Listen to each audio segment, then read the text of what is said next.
I'm Logan Crawford, and right now on Spotlight, we dive into a compelling book called When Penguins Fly, an Ascension Enhancement Project. It's written by a terrific author. His name is Andrew Patrick Timothy Michael Craig. This thought-provoking work explores a journey of overcoming personal trauma, embracing higher spiritualism, and addressing the impending challenges facing humanity through the lens of numerology and higher consciousness. Join us as we uncover how Andrew's life experiences and insights offer a path to enlightenment and global transformation. We're delighted to have this very talented author join us here today on Spotlight. We thank the team at Authors Tranquility Press for helping us put him in the spotlight today. And we ask viewers like you to support authors like him by subscribing to our channel and by purchasing his amazing book. The links are below this interview. Andrew, great to see you here today on Well, Spotlight. it's great to be with you, Logan, and it's an honor. It's an honor. I'm The really, honor is all mine. This is a terrific book. It's very, very insightful. What inspired you to write When Penguins Fly, and what does the title mean?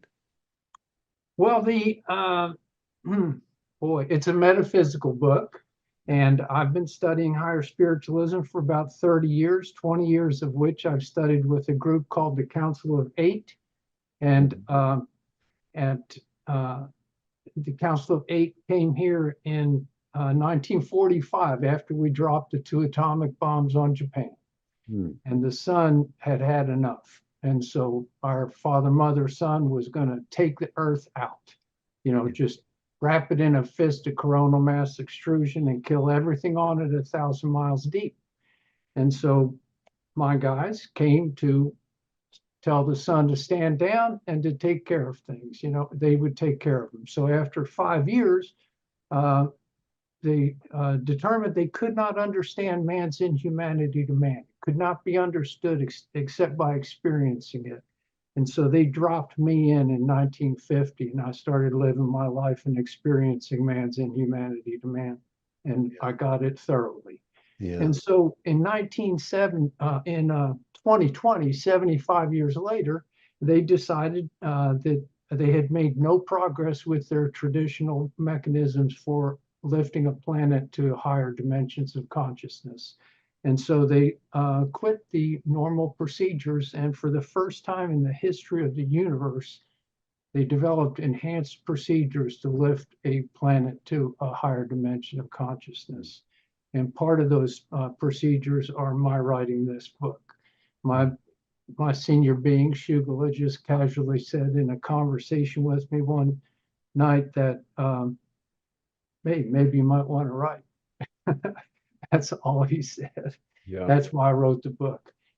He Wow. didn't say write that book. He didn't say what to write about. He just said, hey, maybe you want to write. Yeah. And so I somehow was inspired to write that book. Um, the book tells about, is focused on population growth because from when I was born in 1950, there were 2.5 billion people. In 2020, 70 years later, there's 7.5 billion people. That's a triple. You triple from here forward, you got 22.5 billion people in 2090. Yeah. Now, between 1950 and 1970, we added 5 billion. Between 2020 and 2090, we would add 15 billion if we triple. But the problem is that's an entire lifetime for people in power. So they have lived a whole life um, with population growth as the background. Everything works a lot better with population growth. After wars, everybody has population growth. So now we're starting to see uh, the thing that the sun was so concerned about. The sun was concerned, which the sun is a sentient being and the planet Earth is a sentient being.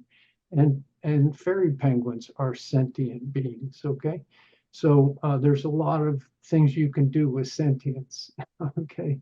But anyhow, the sun was concerned when the atomic bombs were dropped that would lead to an evolution of explosives that could crack the earth and cause it centrifugal force to blow it apart. And that was just unacceptable. The sun is the father mother of us. That was a mother. The planets came out of its equator. It's the father of us because it feeds us nutrition and heat, and it protects us. And so fundamentally, the sun was going to take us out to protect the solar system. And so, two reasons for that. When Mother Earth became mature to where she could perceive other beings upon her surface, source, I'm going to use the word source rather than God, but source asked her if she would allow lower vibrational frequencies on the planet. And she agreed to do that. Unfortunately, she's the only planet in the universe that agreed to do it, in this universe that agreed to do it. And so we got the full load. Okay. So she got the dinosaurs, and she got the predators, she got the carnivores, she got all of that, and she got all of the lowest vibrational frequencies of human beings in the universe. And there are astounding numbers of human beings in the universe. We're not the only ones. So, that's the primary reason that we got in so much trouble. And the secondary reason is just that the evolution of the man's inhumanity to man. It just steamrolled. And so, now we're seeing in the newspapers here in Houston, I've seen just in the last week several diagrams that show where all the Russian nuclear bombs will land, which cities they will land in, and what the kill rate will be. The kill rate on one of them was 75% of our American population. Kill rate on the other one was 85% of our American population. We have like 300 million people. We're talking about hundreds of millions of people that be killed in less than a day, probably. Okay, and this is what the sun was concerned about back when my people first came here. And because we had made no progress in 75 years, they switched to alternative procedures. And part of it is the book. And so my personal belief is this is the most important book on the planet today. Yeah. It's a must read. It's a must read for every human being on the planet. It's not a deep philosophical thing, but it is has doorway after doorway after doorway to higher dimensions of consciousness. Yeah. And the fairy penguins are just beautiful little beings to carry the torch forward for humanity instead of being mammals that are monkey-based. Human beings would become, I guess, flying beings, right? Flying swimming beings, right? Anyhow, we become fairy-based penguins. Is our genetic stock that we grow out of, and the reason for that is because they have a colony mind. Dominantly, it's because they have a colony mind. They think not only of their own goodwill, but they think of everyone else's goodwill in the colony, because the colony is that important. Everybody's survival is contingent on every other being's survival in the colony. And that really is what human beings are lacking. We're so singularly focused. It's difficult to have compassion for other human beings, empathy and compassion for other human beings. Yeah, the interrelatedness is so important, and we do need to have that compassion and empathy for other human beings. Unfortunately, when you were growing up early on, you received some harsh life lessons. Your dad was tough on you, and that has influenced this book, I think, right? Tell us a little bit about how your life experiences, particularly your early life experiences, shape the themes that you explore in the book. Yeah. Well, first I was born premature, I guess you would call it nowadays. And so I was, and at the time, we were poor, so mom went home and I was left in the hospital. So that had abandonment issues. Okay. Yeah. And then I was fed intravenously for several weeks, maybe a little more than that, in order to grow big enough to keep food in my stomach and be taken home. Pops had issues in life. He's a brilliant man, but he had issues, and he took to beating me for whatever reason.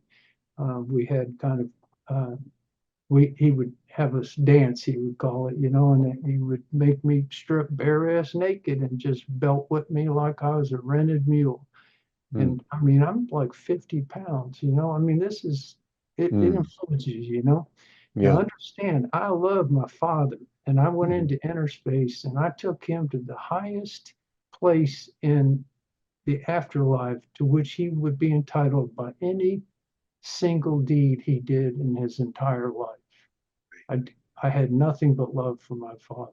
I have no residual anger or angst. And I understand he communicated with me 2 months after he died and expressed his appreciation for my having done that for him. And then he communicated to me 12 years after he died, and he told me, gave me hints as to why he might have been that violent with me. Yeah. But then also, I ran out in front of a car, got run over and killed. The first time I got killed, I got crushed under the right front wheel. I was crushed so badly I couldn't be resurrected by my higher spiritual beings. So they took my energetic bodies back through space and time to when my little baby body was born, and dropped my energetic bodies, the soul, spiritual body, mental and emotional body, vibrational and astral bodies, took them back and started me over. So they truncated that first timeline, and I've lived that again. And the second, so they did two other things. They named me Andrew, Patrick, Timothy, Michael, Craig. Numerology rocks. I mean, it just rocks. Yeah. It's Catholic, I was Catholic, and it's archangel and apostle, Catholic saints, and there's 11, a 33 and 11, a 33 and 11, they add to 99, all this stuff. My birthday's at 33, but it goes to a 6, and the 6 is obstacles you came to overcome. I came to overcome family and obstacles in family and community. I was not in the wrong place. Nothing wrong was happening.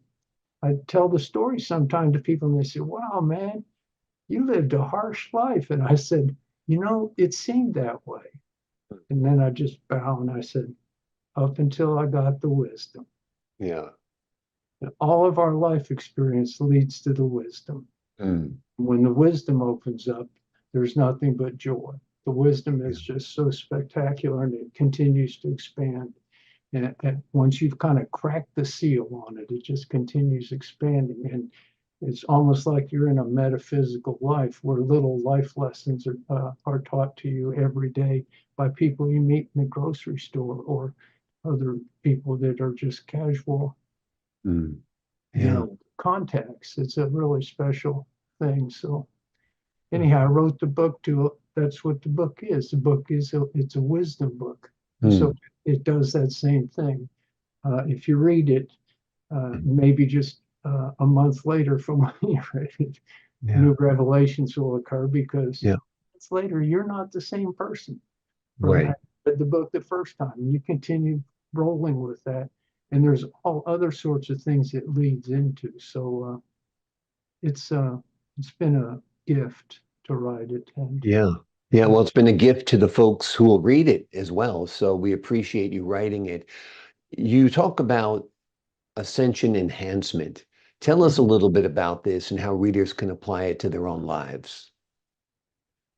Well, I'm going to start with what I call listening. Okay, so we're taught judgmental listening from day one. Now, part of it seems to be reasonable. You got to stand in judgment. You don't want people taking advantage of you, But judgmental listening keeps us small. It keeps us locked into an accumulation of truths at any point in time. but it doesn't really allow for expansion. Okay. Mhm. So I've coined a phrase I call generous listening. Mhm. And when I drive for a rideshare company, I've talked with 20,000 people over the last couple of years. It's been quite an honor to have them in my space with me. Mhm. But they teach me every day. I'm learning from them. And so the generous listening, I call upon all that's sacred in the universe to send me those that will inspire me and those that may be inspired by me. And then I just set out to drive it. And then I find myself ping-ponging inspiration back and forth with people that I have riding with me. And it's just a wonderful experience, you know. Yeah. And it's so that's an ascension process in itself. Yeah. It's shifting out of this grim judgment of life into the possibility and potentialities of life. It's a subtle and simple thing, but it's profound also. Yeah. I mean, it's really a beautiful experience to ping pong joy and inspiration back and forth. But you've got to listen for inspiration too. You must include the other party in the conversation. You can't just have your own inspirations and pour them on somebody else. You create an interaction between you where you're inspiring each other. And you can kind of hear what you might say that will inspire that person. You can hear it in the background conversation and stuff like that. Mhm. So that's a subtle and simple one. There's a website called Grand Secrets of Spiritual Mysteries.com, which I and others listened the ascension procedures or ascension teachings into. And there's 158 pearls of wisdom there. And I promise you, the last 10 or so, you're out of your body. You know, you have left the building, so to speak. Yeah. And you might be sitting there looking at yourself from the wall, looking back at yourself. So there's specific procedures that the Council of Eight has downloaded into human consciousness to allow for anybody that wants to enter those specific teachings is available. 0 through 92 affect the mental body and emotional body. Everybody's familiar with those, so anybody can do that. 93 through 158 also include the vibrational body. Not very many people are familiar with the vibrational body, so they want to have a little discussion with you to make sure you're okay before you listen to the second half of the teachings. But I didn't notice any difference. So it's not like you got to get out and give me 40, man. You know, it's not not like boot camp or something like that. Exactly. Yeah. In what way does your book address the challenges of a rapidly growing global population? Hmm. Well, it basically takes two approaches. Uh, it creates a ounce of prevention and a pound of cure. In the pound of cure, we protect the rest of the solar system from catastrophic nuclear war on the planet Earth that would result in the planet disintegrating. Okay, so we create a dodecahedron to protect the rest of the solar system. Mhm. And then in addition to that, we have a lifeline to higher dimensions of consciousness for those who can go to the fifth dimension of consciousness with their Mother Earth. And we have multiple lifelines for everyone else that's reassigned to other planets on the Earth. If you don't go to the fifth dimension with Mother Earth, you get reassigned to other planets because this planet is done. At the end game, unspoken end game, is that the sun is going to neutralize the planet when he's had enough of us. Yeah. So hopefully we get everybody redistributed before the sun says, okay, ride's over, get out, you know? So, because the problem is that you can't just take the people off the planet, what they leave behind is so catastrophic.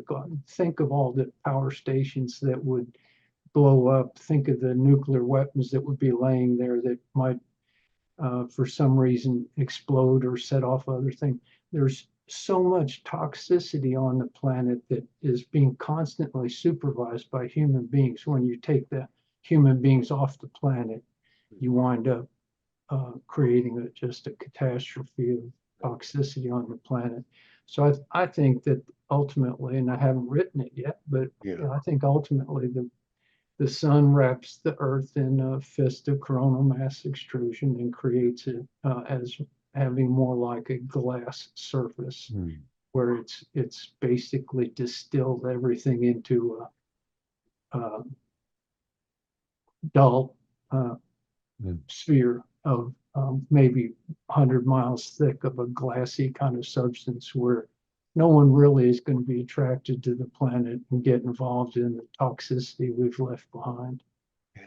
It was one of the most beautiful planets in the universe when Source came to have a conversation with her. And let me just give a quick rundown on dimensions of consciousness, because that's Sure, that'd be great. Love to hear it. So everything's defined by dimensions of consciousness. This is not a religion. It's not to replace, it doesn't invalidate religion. It doesn't anything. But the third dimension of consciousness is sex, money, and power. You can look at everything behind each of us here. It's all sex, money, and power. The fourth dimension of consciousness is awakened awareness. If you don't awaken to your immortality and become intimately aware of your immortality, then you can't go to higher dimensions of consciousness. Fifth dimension of consciousness, we're immortal. This species on this planet is a single organism, thinks with one mind, speaks with one voice, and it's made up of each of us individually, but we're also single organisms. We can take that single organism and travel anywhere in the universe and be consciously connected. I mean, we can detach from the single organism and travel anywhere in the universe, be consciously disconnected from the single organism, but also, consciously connected to the single organism. So every speck of our experience is fed back to the single organism, which can then download it into all of the other single organisms in the species. Naturally, given that kind of experience, not that many beings want to travel because they get the same thing out of it anyhow. But I'm a traveler, so I'll be traveling. But anyhow, it's a spectacular thing to be in the fifth dimension of consciousness, and but you can't have any attachments. You can't have emotional attachments. You can't have mental attachments. If you're intent upon having one more love, or I failed at that last thing I did, I want to go out on a whim. Okay, you're going to reincarnate in the third dimension of consciousness, and that's fine. It's just you won't be in the fifth. That's all. And the fifth is a spectacular thing. When the Big Bang occurred, boom, the source included in the Big Bang little packets of itself, a godzillion amount of them, and banged them out to the whole universe. And so we're sitting here now, and so the packet of source that we attach to is called soul. So our soul is immortal, and because source is immortal, and these are the only things that are immortal in the whole universe. Planets are not immortal, but the soul of a planet is immortal. The sun's not immortal, but the soul of the sun is immortal. And so, when we're in the fifth dimension of consciousness, when we're traveling around, we're staying connected soul to soul to the fifth dimensional being. Well, obviously, that means we're staying, source is the ultimate single organism. Right. And so source is connected to us in communication with us 24/7. Hmm. Every sensation we have, every thought we have, so we are part of God's experience continuously.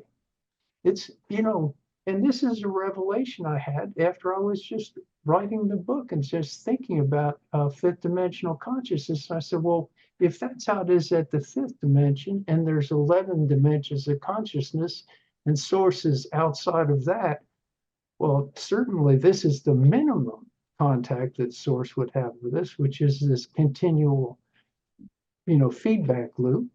And Hmm. so, it's so when we kill a person, we kill the body, but we don't kill the soul.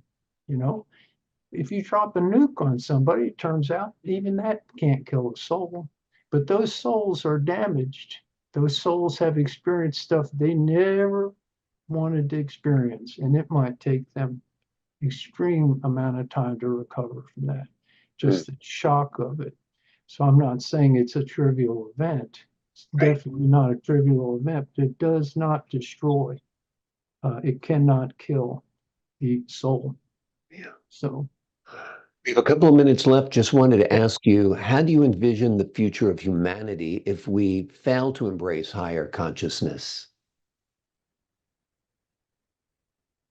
well, just stumbling around lost, I mean, kind of clueless about where we are and where we're headed. We may do that for a million years. There's no particular need that there be some dramatic failure or anything like that. It's um, human beings are uh, human beings that were given free will choice are going to make mistakes and they're going to get stuck. And source provided for that by creating um, rescue teams like the Council of Eight to come and help rescue them. And so we'll just keep coming and help rescuing people as long as it is. Nobody has to do anything different. That's the whole brilliance of the universe is there's not a right and wrong answer. There's just, possibilities and potentialities rippling all around you. And you can wake up one day and all of a sudden the light goes off, boom, and something changes for you. And it doesn't necessarily have to be what I might consider good or bad, or you might consider good or bad. It's just, it's you're inspired and you're moving to your inspiration.